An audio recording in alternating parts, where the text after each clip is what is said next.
ദൈവനാമത്തിന് മഹത്വം ഉണ്ടാകട്ടെ. കഴിഞ്ഞൊരു വീഡിയോയിൽ നമ്മൾ മാതാവിനെ സ്വർഗത്തിലാണോ എന്നൊരു വിഷയത്തിൽ നമ്മൾ ചർച്ച ചെയ്ത് കഴിഞ്ഞപ്പോൾ ഞാൻ എൻ്റെ കമൻറ്റ് ബോക്സ് കഴിഞ്ഞ ദിവസം ശ്രദ്ധിച്ചു. ഒത്തിരി കമൻറ്റുകളാണ് അതിൻ്റെ അകത്ത് വന്നിരിക്കുന്നത്. ഇന്നിപ്പോൾ ഞാൻ ഈ ഒരു വിഷയം സംസാരിക്കുമ്പോൾ എനിക്ക് തോന്നുന്നു വീണ്ടും എന്താണ് സംഭവിക്കാൻ പോകുന്നതെന്ന് എനിക്കറിയത്തില്ല. നമ്മൾ ഇന്ന് ചർച്ച ചെയ്യാൻ പോകുന്ന ഒരു വിഷയം കൃപാസനം ഉടമ്പടി. ഇത് ആദിമസഭയുടെ ഉടമ്പടി തന്നെയായിരുന്നു, അല്ലെങ്കിൽ ആദിമസഭയുടെ ആ ഒരു ഉടമ്പടി തന്നെയായിരുന്നു കൃപാസനം ഉടമ്പടി എന്ന വിഷയത്തിൽ നമ്മളൊന്ന് ചർച്ചയ്ക്ക് എടുക്കുക. ഒത്തിരി ആളുകൾ ഇന്ന് കേരളം മുഴുവൻ അതിലേക്ക് അടുത്തുകൊണ്ടിരിക്കുന്നു. ഒരുപാട് അത്ഭുതങ്ങൾ സംഭവിക്കുന്നു. അപ്പോൾ ഈ അത്ഭുതമൊക്കെ സംഭവിക്കുന്നത് എങ്ങനെ എന്ന് പലരും ചോദിക്കുന്ന ഒരു ചോദ്യം ഞാൻ കേട്ടിട്ടുണ്ട്. മാതാവ് പ്രത്യക്ഷപ്പെട്ടു എന്നാണ് ബഹുമാനപ്പെട്ട ജോസഫ് അച്ഛൻ ലോകത്തോട് വിളിച്ചു പറഞ്ഞത്.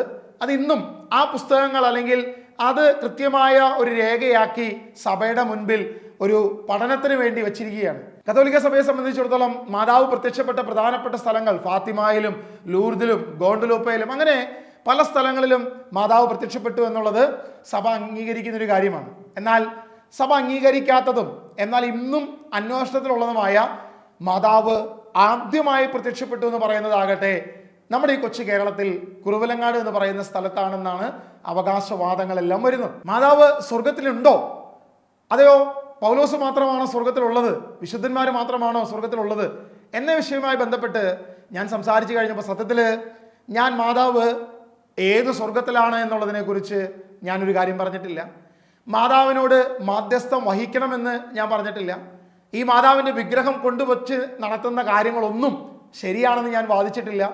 എന്തിനു വേണ്ട, ഈ പറയുന്ന മരിയൻ തിയോളജിയുടെ ഒരു വശങ്ങളും ഞാൻ അവിടെ ഉപയോഗിച്ചിട്ടില്ല. വളരെ നിസ്സാരമായ ഒരു മാനുഷികമായ ചിന്ത മാത്രമാണ് ഞാൻ അവിടെ പങ്കുവച്ചത്. പൗലോസ് ലീഗ ക്രിസ്തുവിന് വേണ്ടി കഷ്ടപ്പെട്ട അദ്ദേഹം ദൈവരാജ്യത്തിലുണ്ടെങ്കിൽ, കർത്താവിനോട് കൂടെ ഉണ്ടെങ്കിൽ, ഇനി വേണ്ട ഇന്ന് പെന്തക്കോസ്ത് വിശ്വസിക്കുന്നത് പോലെ പറുദീസായിലുണ്ടെങ്കിൽ, കർത്താവിനോട് കൂടെ ഉണ്ടെങ്കിൽ മാതാവ് എവിടെ ആയിരിക്കും എന്നൊരു ചിന്തയാണ് ഞാൻ അവിടെ പങ്കുവച്ചത്. പക്ഷേ എല്ലാ പെന്തക്കോസ്തക്കാരോടും, പ്രത്യേകിച്ച് മരിയ വിരോധം അനേകമായി ഹൃദയത്തിൽ കൊണ്ടു നടക്കുന്ന പല വ്യക്തികളോടും എനിക്ക് പറയാനുള്ളത് ഇത്രയേ ഉള്ളൂ. നിങ്ങൾ എന്താ സംഭവം എന്നറിയാതെ അതിൻ്റെ താഴെ കമൻറ്റ് ചെയ്ത് എന്നോട് ബൈബിൾ വായിക്കാനും അല്ലെങ്കിൽ എന്നോട് വിഗ്രഹത്തിൽ നിന്ന് ഓടി അകലാനൊക്കെ പറഞ്ഞപ്പോൾ മറ്റു വീഡിയോയുടെയൊക്കെ കണ്ടിട്ട് ഒരഭിപ്രായം പറയുന്നതായിരുന്നു നല്ലത് എന്നൊരു വിനീതമായൊരു അഭ്യർത്ഥന മാത്രമേ എനിക്ക് നിങ്ങളോടുള്ളൂ. എന്തായാലും അനാവശ്യമായ മരിയ വിരോധം നിങ്ങളുടെ ഹൃദയത്തിലുണ്ട് എന്നുള്ളത് ഈ കമൻറ്റുകൾ വ്യക്തമായി ബോധ്യം നൽകുന്നു. കാരണം ഞാൻ പറയാത്ത പല കാര്യങ്ങളും ഒരു മുൻധാരണ വെച്ച് എനിക്കെതിരെ കമൻ്റ് ഇട്ടത് മുഴുവൻ മിക്കവരും പെന്തക്കോസ്താണെന്നും അവരുടെ പഠനങ്ങളിൽ നിന്നും അവരുടെ വാക്കുകളിൽ നിന്നും വ്യക്തമാണ്. അതുകൊണ്ട് എൻ്റെ വിനീതമായൊരു അഭ്യർത്ഥനയാണ്, നിങ്ങൾ കാര്യമറിഞ്ഞ് അന്ധമായ വിരോധങ്ങൾ ഇല്ലാതിരിക്കുക, കൊണ്ടു നടക്കാതിരിക്കുക. ഓക്കെ, നമുക്ക് തിരിച്ച് വിഷയത്തിലേക്ക് വരാം. കൃപാസനം എന്ന് പറയുന്ന ഈ ഒരു ഉടമ്പടി ശരിയോ തെറ്റോ? എന്താണ് ഉടമ്പടി എന്ന് നമ്മളൊന്ന് മനസ്സിലാക്കണം. പഴയ നിയമത്തിൽ ദൈവം ഒരു ഉടമ്പടി സ്ഥാപിച്ചു. മോശയിലൂടെ ദൈവത്തിൻ്റെ ഉടമ്പടി, മറ്റ് പല ഉടമ്പടിയിൽ നമ്മൾ കാണുന്നു. അബ്രാഹത്തിൻ്റെ ഉടമ്പടി, അതിനു മുമ്പ് നോഹയ്ക്ക് ഉടമ്പടി കൊടുത്തതായിട്ട് കാണുന്നു. എന്നാൽ ഈ ഉടമ്പടിയേക്കാളെല്ലാം ശ്രേഷ്ഠമായി ദൈവം മോശയിലൂടെ ദൈവസഭയ്ക്ക് ഒരു ഉടമ്പടി കൊടുത്തു. അതായിരുന്നു 10 കൽപ്പനകൾ അടങ്ങിയ ഒരു പ്രധാനപ്പെട്ട ഉടമ്പടി. പുറപ്പാട് പുസ്തകം 24-ാം അധ്യായം 6-ാം വാക്യം മുതൽ നമ്മളിങ്ങനെ വായിക്കുന്നത്, മോശ ബലിയുടെ രക്തത്തിൽ പകുതി പാത്രങ്ങളിലാക്കുകയും പകുതി ബലിപീഠത്തിൽ തളിക്കുകയും ചെയ്തു. അനന്തരം ഉടമ്പടിയുടെ ഗ്രന്ഥമെടുത്ത് ജനങ്ങൾ കേൾക്കെ വായിച്ചു. അപ്പോൾ അവർ പറഞ്ഞു, കർത്താവ് കൽപ്പിച്ചതെല്ലാം ഞങ്ങൾ ചെയ്യും. അപ്പോൾ മോശ രക്തമെടുത്ത് ജനങ്ങളുടെ മേൽ തളിച്ചുകൊണ്ട് പറഞ്ഞു, ഈ വചനങ്ങളെല്ലാം ആധാരമാക്കി കർത്താവ് നിങ്ങളോട് ചെയ്ത ഉടമ്പടിയുടെ രക്തമാണിത്. ഇങ്ങനെ ഈ ഉടമ്പടി സ്ഥാപിക്കപ്പെട്ടു. ആ ഉടമ്പടി ഇസ്രായേൽ ജനം പാലിച്ചുകൊണ്ട് മുന്നോട്ട് പോയി. ആ ഉടമ്പടിയിൽ ഭൗതികമായി ചില കാര്യങ്ങളുണ്ടായിരുന്നു. ദൈവം ചെയ്ത ആത്മീയ മേഖലയായിരുന്നു ഞാനിപ്പോൾ വായിച്ചത്. ദൈവത്തിൻ്റെ ആ ഉടമ്പടി സ്ഥാപിക്കപ്പെട്ട കാര്യമാണ് നമ്മൾ വായിച്ചത്. എന്നാൽ ഈ ഉടമ്പടി ഇസ്രായേൽ ജനം പാലിച്ചോ ഇല്ലയോ എന്ന് നമ്മൾ പരിശോധിച്ചാൽ ഇല്ല എന്നാണ് അതിന് ഉത്തരം. ഈ ഉടമ്പടി പാലിക്കാതെ ഇസ്രായേൽ ജനം വഴിതെറ്റിപ്പോയി, വലിയ തിന്മകളിലേക്ക് കടന്നുപോയി. ഈ ഉടമ്പടി പേടകത്തിൽ ഉണ്ടായിരുന്ന പ്രധാനപ്പെട്ട കാര്യങ്ങൾ എന്താകട്ടെ, വാഗ്ദാന പേടകത്തിൻ്റെ അകത്ത് അഹറോന്റെ വടി ഉണ്ടായിരുന്നു, 10 കൽപ്പനയുണ്ടായിരുന്നു, മന്ന ഉണ്ടായിരുന്നു. ഈ 3 പ്രധാനപ്പെട്ട കാര്യങ്ങൾ ശ്രദ്ധിക്കണം. 10 കൽപ്പനയാകുന്ന ദൈവത്തിൻ്റെ വചനം എഴുതിയ ദൈവത്തിൻ്റെ വാക്കുകൾ 10 കൽപ്പനയിൽ ആ കൽപ്പനകളിൽ എഴുതിയിരുന്ന ആ കൽപ്പന ഉണ്ടായിരുന്നു, അഹറോന്റെ വടി ഉണ്ടായിരുന്നു, മന്ന ഉണ്ടായിരുന്നു, സ്വർഗത്തിൽ നിന്ന് വന്ന അപ്പം ഉണ്ടായിരുന്നു. ഈ 3 കാര്യങ്ങളും അതിൻ്റെ അകത്തുണ്ടായിരുന്നു എന്ന് ദൈവത്തിൻ്റെ വചനം സാക്ഷ്യം നൽകുന്നു. അപ്പോൾ രണ്ട് കാര്യങ്ങൾ നമ്മൾ കണ്ടു, ആത്മീയമായും ഭൗതികമായും. എന്നാൽ ജെറമിയ പ്രവാചകനിലൂടെ ദൈവം ചെയ്ത ഒരു വലിയ പ്രവൃത്തി, കാരണം ഇസ്രായേൽ ജനം ഈ ഉടമ്പടി അംഗീകരിക്കാതെ വന്നപ്പോൾ, പാലിക്കാതെ വന്നപ്പോൾ, അവർ പാലിക്കേണ്ടതിന് മറ്റൊരു ഉടമ്പടി നൽകേണ്ട ഒരു അവസ്ഥ ദൈവത്തിന് വന്നു. അതാണ് ക്രിസ്തുയേശുവിലൂടെ സ്ഥാപിക്കപ്പെട്ട വിശുദ്ധ ബലിയാകുന്ന, വിശുദ്ധ കുർബാനയാകുന്ന ആ ഒരു ഉടമ്പടി.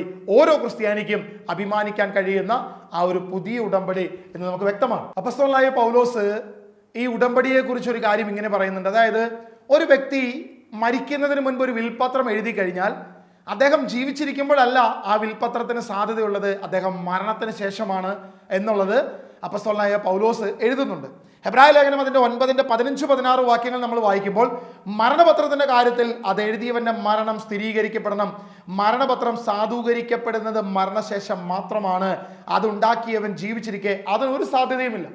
നിങ്ങൾ ശ്രദ്ധിക്കണം, ഒന്നാമത്തെ ഉടമ്പടി ഇവിടെ നിൽക്കെ രണ്ടാമത്തെ ഒരു ഉടമ്പടി വരാൻ സാധിക്കത്തില്ല എന്നൊരു കാര്യം അപ്പസ്തോലൻ തന്റെ ലേഖനത്തിൽ വെളിപ്പെടുത്തുകയാണ്. നമ്മൾ മക്കബായരുടെ പുസ്തകം, പ്രത്യേകിച്ച് 2 മക്കബായരുടെ പുസ്തകം അതിൻ്റെ 2-ാം അധ്യായം അതിൻ്റെ 4-ാം വാക്യം, മക്കബായരുടെ പുസ്തകം ഒരിക്കലും കാനോനികമായി മറ്റ് സഭകളൊന്നും അംഗീകരിക്കുന്നില്ല, പ്രത്യേകിച്ച് പെന്തക്കോസ്ത് സഭകളൊന്നും.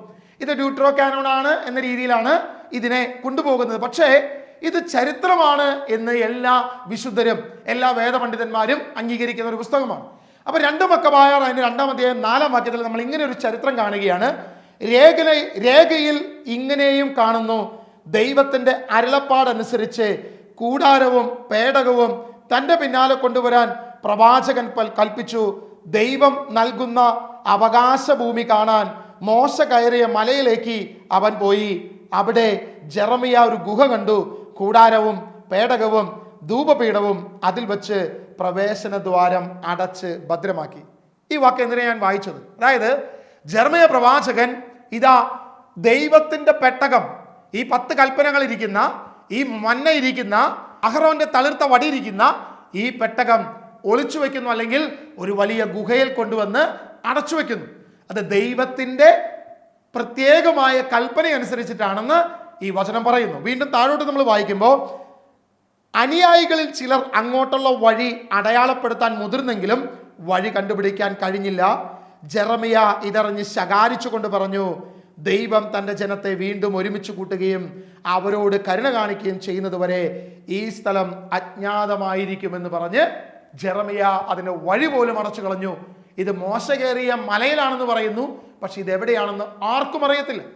ഞാൻ ഇസ്രായേലിൽ പഠനത്തിന് വേണ്ടി പോയി കഴിഞ്ഞപ്പോൾ ഇസ്രായേലിലെ അവിടുത്തെ പല കാര്യങ്ങളും പഠിക്കേണ്ടതായിട്ട് നമുക്ക് ആവശ്യമുള്ളത് കൊണ്ട് അതിനു വേണ്ടി പോയി കഴിഞ്ഞപ്പോൾ ഞാൻ എൻ്റെ കൂടെ ഉണ്ടായിരുന്ന ഗൈഡിനോട് ചോദിച്ചു, നമുക്ക് ദൈവം നൽകിയ ആർക്ക് ഓഫ് കവനന്റ് ഒന്ന് കാണാൻ സാധിക്കും? അദ്ദേഹം പറഞ്ഞു, തീർച്ചയായിട്ടും കാണിച്ചു തരാം. 1-ാമത്തെ ദിവസം കഴിഞ്ഞു, 2-ാമത്തെ ദിവസം കഴിഞ്ഞു, 3-ാമത്തെ ദിവസം കഴിഞ്ഞു. ഞാൻ എല്ലാ ദിവസവും 2-3 പ്രാവശ്യം ചോദിക്കും. അവസാനം അദ്ദേഹം പറഞ്ഞു, ആർക്കിയോളജിക്കൽ ഡിപ്പാർട്ട്മെന്റ് അതിനെക്കുറിച്ച് ഇപ്പോഴും പഠനം നടത്തുകയാണ്, ഇന്ന് വരെ അത് ലഭിച്ചിട്ടില്ല. എന്നാൽ എവിടെയെന്ന് അറിയത്തില്ല, പലതരത്തിൽ ഇതിനെക്കുറിച്ച് റിസർച്ചുകൾ നടക്കുന്നു.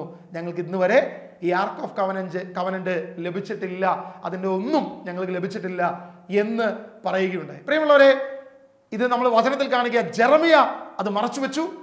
ഇതേ ജെറമിയ 31-ാം അധ്യായം 31-ാം വാക്യം നമ്മുടെ മുൻപിൽ ദൈവം വെളിപ്പെടുത്തുകയാണ്. ഏത് പ്രവാചകനിലൂടെ ഇത് മറച്ചു വെക്കാൻ ദൈവം കൽപ്പിച്ചോ അതേ പ്രവാചകനിലൂടെ ഇതാ പുതിയ ഉടമ്പടിയെ കുറിച്ച് വ്യക്തമായ ഒരു കൽപ്പന കൊടുക്കുകയാണ്. ജെറമിയ പ്രവാചകന്റെ പുസ്തകം 31-ാം അധ്യായം 31 മുതൽ പറയുകയാണ്, ഞാൻ നിന്റെ പിതാക്കന്മാർക്ക് ഒരു ഉടമ്പടി കൊടുത്തു, എന്നാൽ അവരോ അത് പാലിച്ചില്ല. അതുകൊണ്ട് നിങ്ങളോട് ഞാനൊരു പുതിയ ഉടമ്പടി ഇതാ വരുത്താൻ പോകുന്നു, ചെയ്യാൻ പോകുന്നു. അത് നിന്റെ പിതാക്കന്മാരോട് ചെയ്ത പോലെയല്ല ഞാൻ ചെയ്യുന്നത്. കർത്താവ് അരുളി ചെയ്യുന്നു, ആ ദിവസം വരുമ്പോൾ ഞാൻ ഇസ്രായേലുമായി ചെയ്യുന്ന ഉടമ്പടി ഇതായിരിക്കും. ഞാൻ എൻ്റെ നിയമം അവരുടെ ഉള്ളിൽ നിക്ഷേപിക്കും, അവരുടെ ഹൃദയങ്ങളിൽ എഴുതും. ഞാൻ അവരുടെ ദൈവവും അവർ എൻ്റെ ജനവുമായിരിക്കും. പ്രിയമുള്ളവർ ശ്രദ്ധിക്കണേ, ഇന്ന് ക്രിസ്തീയ സമൂഹത്തിന്റെ ഹൃദയത്തിന്റെ ഉള്ളിൽ ഒരു പുതിയ ഉടമ്പടി കർത്താവ് സ്ഥാപിച്ചിരിക്കുക. ആർക്ക് ഓഫ് കവനന്റ് ഇന്ന് നിലനിൽക്കുന്നത് നമ്മുടെ ഉള്ളിലാണ്. ഓരോ ക്രിസ്ത്യാനിയുടെയും അകത്ത് ദൈവത്തിന്റെ പെട്ടകം സ്ഥിതി ചെയ്യുന്നു, ദൈവത്തിന്റെ കൽപ്പനകൾ സ്ഥിതി ചെയ്യുന്നു. ദൈവത്തിന്റെ ആലയമായി ദൈവം തന്നെ ഇത് മാറ്റിയിരിക്കുന്നു. ഈ ഞാനാണ് പോയി ആ ഗൈഡിനോട് ചോദിക്കുന്നത്, എവിടെയാണ് ആർക്ക് ഓഫ് കവനന്റ്? സത്യത്തിൽ ഞാനത് അറിയാൻ വേണ്ടി ഒരു ചോദ്യം ചോദിച്ചതാണ്. പ്രിയമുള്ളവരെ, നമ്മൾ മനസ്സിലാക്കുക, ഇന്ന് നമ്മുടെ ശരീരം ദൈവത്തിൻ്റെ ആലയമാണ്. ദൈവത്തിൻ്റെ ശരീരരക്തങ്ങൾ നമ്മുടെ ഉള്ളിലാണ് തളിക്കപ്പെടേണ്ടത്. മോശ ആ പെട്ടകത്തിൻ്റെ ഉള്ളിൽ തളിച്ചുവെങ്കിൽ ഇന്ന് നമ്മുടെ ഹൃദയത്തിലേക്ക് യേശുവിൻ്റെ ഉടമ്പടിയുടെ രക്തം തളിക്കപ്പെടണം. അതുകൊണ്ടാണ് യേശുവിൻ്റെ ശരീരരക്തങ്ങൾ നമ്മൾ എന്ത് ചെയ്യുന്നത്? ഭക്ഷിക്കുന്നത്. നമുക്കത് വ്യക്തമായിട്ട് ഞാൻ കഴിഞ്ഞ ക്ലാസ്സിൽ ഞാൻ പറഞ്ഞിട്ടുണ്ട്. മറ്റൊരു വിഷയം നമ്മളിവിടെ ചർച്ച ചെയ്യുന്നത് കൃപാസനം ഉടമ്പടി. ഒരു വ്യക്തി ക്രിസ്തീയ വിശ്വാസത്തിലേക്ക്, പ്രത്യേകിച്ച് കാത്തലിക് വിശ്വാസത്തിലേക്കാണ് വരുന്നതെങ്കിൽ ആ വ്യക്തി മാമോദീസ എന്നൊരു പ്രധാനപ്പെട്ട ചടങ്ങുണ്ട്. മാമോദീസയിൽ ദേവാലയത്തിന്റെ പുറത്ത് നിർത്തി ആ വ്യക്തിയോട്, കുഞ്ഞാണ്, ആ കൈക്കുഞ്ഞിനോട് ചോദിക്കാൻ പറ്റത്തില്ല, പകരം നമ്മുടെ വിശ്വാസം അനുസരിച്ച് ആ കുഞ്ഞിന്റെ മാമോദീസ മാതാപിതാക്കളോട് ചോദിക്കുക, നീ വിശ്വസിക്കുന്നുവോ? വിശ്വസിക്കുന്നു. പിശാചിനെയും അവന്റെ മാർഗ്ഗങ്ങളിൽ നിന്ന് ഉപേക്ഷിക്കുന്നുവോ? ഉപേക്ഷിക്കുന്നു. പാപകരമായ സകലത്തിൽ നിന്ന് വേർതിരിഞ്ഞു നിൽക്കുന്നു എന്ന് ഒരു കാര്യം നമ്മൾ പറഞ്ഞിട്ടാണ് നമ്മൾ എന്ത് ചെയ്യുന്നത്? ദേവാലയത്തിന്റെ അകത്തേക്ക് പ്രവേശിക്കുന്നത്. അപ്പോൾ ഒരു ക്രിസ്ത്യാനിയെ സംബന്ധിച്ച് ഇനി മറ്റൊരാളോട് പാപം ചെയ്യില്ല എന്നൊരു ഉടമ്പടി ഉണ്ടോ? ഒരിക്കലുമില്ല. കാരണം ഞാൻ ക്രിസ്തുവിനോട് ഉടമ്പടി ചെയ്തിരിക്കുക, ഞാൻ ക്രിസ്തുവിന്റെ രക്തത്താൽ വിലയ്ക്ക് വാങ്ങപ്പെട്ടതാ, ഇനി എനിക്ക് മറ്റൊരു ഉടമ്പടി ഇല്ല എന്ന് വ്യക്തം തന്നെയാണ്. ഇനി ഞാൻ പറയുമ്പോൾ ഇത് നിങ്ങൾക്കൊന്നും വലിയ കാര്യമല്ലല്ലോ. ഇതാ ഒരു വൈദികന്റെ വാക്ക് തന്നെ നിങ്ങളൊന്ന് കേട്ടു നോക്ക്. ഒരു ക്രിസ്ത്യാനിക്ക് ഇനി ഒരു കൃപാസനം ഉടമ്പടി ഉണ്ടോ എന്ന് നിങ്ങളൊന്ന് കേട്ടു. ഈശോ മിശിഹായുടെ തിരുശരീരവും തിരുരക്തവും സ്വീകരിച്ച നിനക്ക് അറിയത്തില്ല എൻ്റെ ഉള്ളിൽ ഈശോ വസിക്കുന്നുണ്ടെന്ന്. ഞാൻ അവിടെ ഇവിടെ തപ്പി നടക്കുക. ഒരുപാട് ജനം തടിച്ചു കൂടുമ്പോൾ നിങ്ങൾ വിചാരിക്കരുത് അവിടെ എന്തോ ഇപ്പോഴത്തെ കൃപാസനം എന്നും പറഞ്ഞുകൊണ്ട് ഉണ്ട്. എല്ലാവരും ഉടമ്പടി എടുക്കുമ്പോൾ, എൻ്റെ പൊന്നു സഹോദരങ്ങളെ, നിങ്ങൾ ഉടമ്പടി എടുത്തത് മാമോദീസായില്ല. ഇനി പിന്നെ അതിൻ്റെ മേളിൽ കയറി എന്ത് ഉടമ്പടിയുടെ കാര്യമാണ് നിങ്ങൾ ഈ പറയുന്നത്? ഉടമ്പടി എടുക്കാനോട് എൻ്റെ അച്ഛാ ഉടമ്പടി എടുത്ത് അതങ്ങോട്ട് ചെയ്താൽ എല്ലാം സാധിക്കും. അത് കഴിഞ്ഞ് ആ പത്രവും കൂടെ വീട്ടിൽ കൊണ്ടുവന്നാൽ ഈ കഷത്തി വെച്ചുകൊണ്ട് ഭയങ്കര അത്ഭുതങ്ങളാണ്. എനിക്കറിയാം ഇത് നിങ്ങളിൽ പലർക്കും എന്നെ ഇഷ്ടപ്പെടുന്നില്ല എന്ന് എനിക്കറിയാം. എന്നാ ചെയ്യാനാ? ഇഷ്ടപ്പെടാതിരുന്നിട്ട് ഒരു കാര്യം. കർത്താവ് ചോദിച്ചാൽ പണ്ട് പറഞ്ഞപ്പോഴും പുള്ളി ആർക്കും ഇഷ്ടപ്പെട്ടില്ല. അവസാനം ചിലരെ എറിയാൻ കല്ലുകൾ എടുത്തു എന്ന് പറഞ്ഞു. അവൻ അവിടെ നിന്ന് രക്ഷപ്പെട്ടു. ഞാൻ കൂടി രക്ഷപ്പെട്ടു. അത്രേ ഉള്ളൂ. ഹെബ്രായ ലേഖനം വ്യക്തമായിട്ട് പറയുകയാണ്, 10-ാം അധ്യായം അതിന്റെ 9-ാം വാക്യം ഇങ്ങനെ കൂട്ടിച്ചേർത്തു, അവിടുത്തെ ഹിതം നിറവേറ്റാൻ ഇതാ ഞാൻ വന്നിരിക്കുന്നു, രണ്ടാമത്തേത് സ്ഥാപിക്കാനായി ഒന്നാമത്തേത് അവൻ നീക്കിക്കളഞ്ഞിരിക്കുന്നു. മോശയുടെ ഉടമ്പടി അവൻ എന്ത് ചെയ്തു? നീക്കിക്കളഞ്ഞു. രണ്ടാമത് ക്രിസ്തുവിന്റെ രക്തത്തിൽ ഒരു ഉടമ്പടി സ്ഥാപിച്ചു കഴിഞ്ഞു. യേശു ക്രിസ്തുവിന്റെ ഉടമ്പടി അവന്റെ രക്തത്തിൽ സ്ഥാപിച്ചതാണ്. അന്ത്യ അത്താഴ ബലി അവൻ സ്ഥാപിച്ചു കഴിഞ്ഞു. ഇനി മറ്റൊരു ഉടമ്പടി ഇല്ല എന്ന് വ്യക്തമായി ദൈവത്തിന്റെ വചനം പറയുന്നു. വീണ്ടും ഹെബ്രായ ലേഖനം അതിന്റെ 8-ാം അധ്യായം അതിന്റെ 10-ാം വാക്യം നമ്മൾ ഇങ്ങനെയാ വായിക്കുന്നത്, കർത്താവ് അരുളി ചെയ്യുന്നു, അവർ എൻ്റെ ഉടമ്പടിയിൽ ഉറച്ചു നിന്നില്ല, അതുകൊണ്ട് ഞാനും അവരെ ശ്രദ്ധിച്ചില്ല. പഴയ ഉടമ്പടിയിൽ ശ്രദ്ധിക്കാത്ത, ഉറച്ചു നിൽക്കാത്ത ഇസ്രായേൽ ജനത്തോട് കർത്താവ് പറയുക, ഞാൻ ഇനി അവരെ ശ്രദ്ധിക്കത്തില്ല.